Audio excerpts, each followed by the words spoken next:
ये बात आज से लगभग 1.5 से 2 साल पहले की है। सौरभ और उसका दोस्त नितिन, वे दोनों एक ही स्कूल में एक ही ट्यूशन में पढ़ा करते थे और उस वक्त वो दोनों 12th क्लास में थे। नितिन लड़कियों से बातें करने में थोड़ा हिचकिचाया करता था और उसे रिलेशनशिप या फिर सीधे शब्दों में कहें तो लड़कीबाजी का कोई शौक नहीं था। नितिन पढ़ने में बहुत तेज था। कुछ दिन बीत जाने के बाद उसका ट्यूशन में एक लड़की एडमिशन लेने के लिए आई। दिखने में वो काफी सुंदर थी।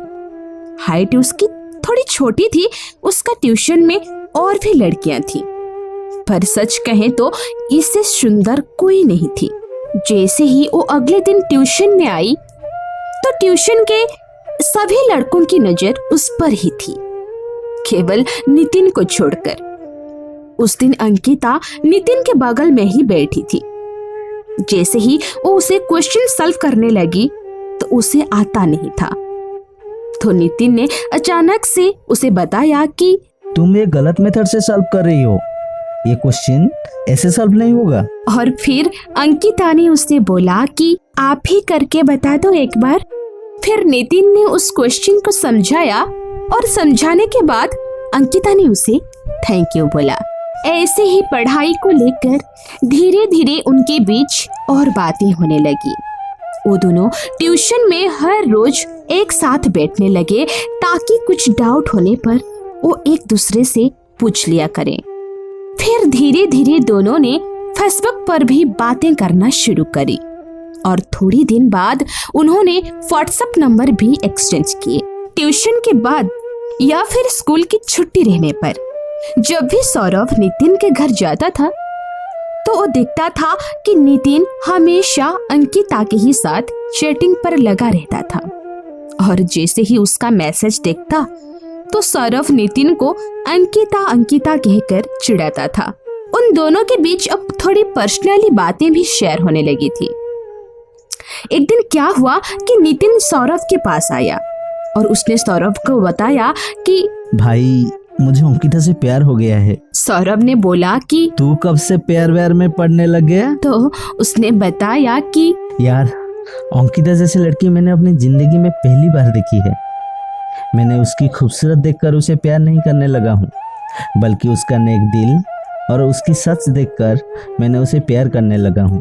फिर उसने कहा कि बाकी तुझे भी तो पता है ना कि मैं लड़कियों से ज्यादा बात नहीं करता और ना ही मेरा कोई आज तक गर्लफ्रेंड है। बस जिंदगी में मुझे आज पहली बार सच्चा प्यार हुआ है। यह सब सुनते ही सौरभ ने उससे बोला, क्या उसे पता है? यह सब सुनते ही सौरभ ने उससे बोला, नहीं यार, बस आज मैं ट्यूशन के बाहर मैं उसे अपने दिल की बात कह दूंगा, बाकी जैसा उसका डिसीजन। ट्यूशन की छुट्टी होते ही नितिन ने अंकिता को अपने पास बुलाया और अपने दिल की सारी बातें कह डाली। ये सुनते ही अंकिता थोड़ी हैरान हो गई थी और उसने नितिन को मना कर दिया और बोली कि नितिन, मुझे तुमसे ये उम्मीद बिल्कुल नहीं थी। नितिन इससे पहले कुछ और बोलता, अंकिता वहां से चली गई। नितिन थोड़ा उदास हो गया था और काफी अफसोस करने लगा कि मैंने आखिर उसे अपने दिल की बात ही क्यों बताई। शायद अब वो मुझे कभी जिंदगी में बात नहीं करेगा। सौरभ नितिन को उस वक्त थोड़ा संभाला और उसे उसके घर तक छोड़ाया। घर पहुंचने के बाद नितिन ने उसे व्हाट्सएप पर मैसेज करके सॉरी भी बोला, पर उसका कोई रिप्लाई नहीं आया। अगले दिन नितिन ट्यूशन इसलिए नहीं आया क्योंकि वह अंकिता से नजरें नहीं मिला सकता था। 2-3 दिन और बीत गए पर नितिन ट्यूशन भी नहीं गया। अगले दिन ट्यूशन की छुट्टी के बाद अंकिता ने सौरभ को रोका और पूछा कि सौरभ, नितिन क्यों नहीं आ रहा है? तो सौरभ ने उसे बताया कि वो तुमसे नजर नहीं मिला पा रही है, इसलिए वो नहीं आ रही है। फिर उसने सौरभ को पूछा कि क्या वो सच में मुझे प्यार करता है? तो सौरभ ने उसे उस दिन वाली सारी बात बताई कि तुम उसकी जिंदगी में वो पहली लड़की हो जिसे वो सच्चा प्यार करता है और तुम्हारी खूबसूरत से नहीं, तुम्हारी नेचर और तुम्हारी नेक दिल से वो तुम्हें चाहता है। ये सब सुनते ही अंकिता ने सौरभ को बोला कि तुम कल नितिन को ट्यूशन लेकर आना, पर उसे ये मत बताना कि हमारे बातें हुई है। सौरभ ने बोला ठीक है, कल मिलते हैं।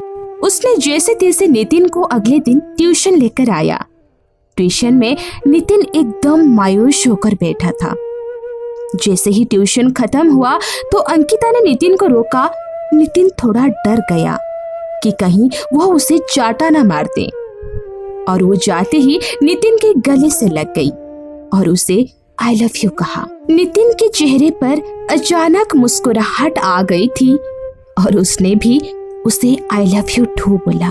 फिर दोनों एक दूसरे के हाथ में हाथ डालकर वहां से चल पड़े। दोस्तों, आशा करती हूँ कि आपको ये रियल लव स्टोरी पसंद आई होगी। दोस्तों, स्टोरी कैसी लगी मुझे कमेंट बॉक्स में जरूर बताना, और चैनल को अगर सब्सक्राइब नहीं किया है तो चैनल को प्लीज सब्सक्राइब कर लीजिए, क्योंकि ऐसे ही कहानियां मोटिवेशनल लव स्टोरी मैं आप लोगों के लिए लेकर आती रहती हूँ। मिलते हैं अगली वीडियो में, तब तक के लिए मेरी तरफ से एक प्यार भरा नमस्कार।